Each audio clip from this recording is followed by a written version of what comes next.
Hello students, welcome back to my channel. Vishal Gupta आपका teacher. कैसे हो आप सब स्टूडेंट्स? इस वीडियो में मैं आपको सेल ऑफ गुड्स एक्ट 1930 के most important questions for revision कराने जा रहा हूं, जो कि आपको एग्जाम में बहुत काम आने वाले हैं। अगर आप इन क्वेश्चंस के आंसर दो सेंटेंस में भी लिख पा रहे हो बिना बुक देखे, तो समझ लो आपकी इस एक्ट की तैयारी अच्छी खासी है। तो चलिए स्टार्ट करते हैं। सबसे पहले question number 1, define sale and agreement to sale.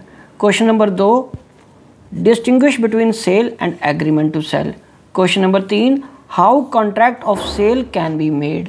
Question number 4, explain the subject matter of contract of sale. ठीक है students. Question number 5, how price of sale is ascertain. Price कैसे एसर्टेन किया जाएगा। What do you mean by stipulation as to time. इसको आपको explain करना है। Question number 7, define conditions and warranties. और बच्चों जहाँ पे आपको एक्ट के सेक्शन याद है वो आप लिख सकते हो, लेकिन सही ही लिखना है। अगर आपको कोई डाउट है या कन्फ्यूजन है तो आप इग्नोर कर देना। When conditions are to be treated as warranty. वो केसेस आपको बताने हैं या वो पॉइंट्स बताने हैं जिसमें आप कंडीशन को वारंटी की तरह ट्रीट करोगे। Question number 9, define express and implied conditions and warranties. Question number 10, what do you mean by caveat emptor? Question number 11, what do you understand by passing of property? Question number 12, explain the risk prima facie passes with property.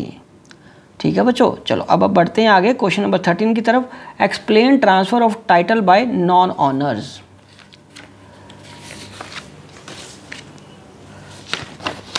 Question number 14, how performance of the contract of sale can be made.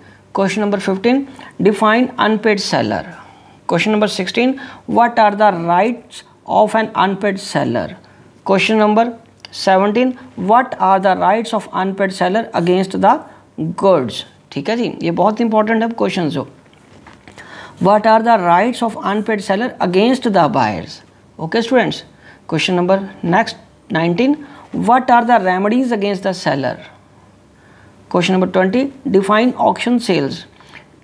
Question number 21, last question है ये, explain inclusion of increase और decrease taxes in contract of cell.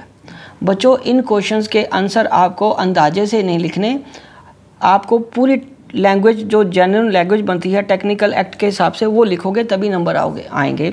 यदि आप इसको किसी भी तरीके से अपनी सो कॉल्ड लैंग्वेज में लिखने की कोशिश करोगे तभी आप मार्क्स नहीं आ पाते उन स्टूडेंट्स के। तो to the point and appropriate points और हेडिंग्स बना के लिखोगे तो मार्क्स ज़्यादा आएंगे आपके। ठीक है बच्चों, तो इसी के साथ मैं ये वीडियो कंक्लूड करता हूँ एंड आई विश कि आपको ये अच्छे से समझ आ गए होंगे क्वेश्चन और इसको करने में आपको कोई दिक्कत नहीं आएगी। Wishing you good luck.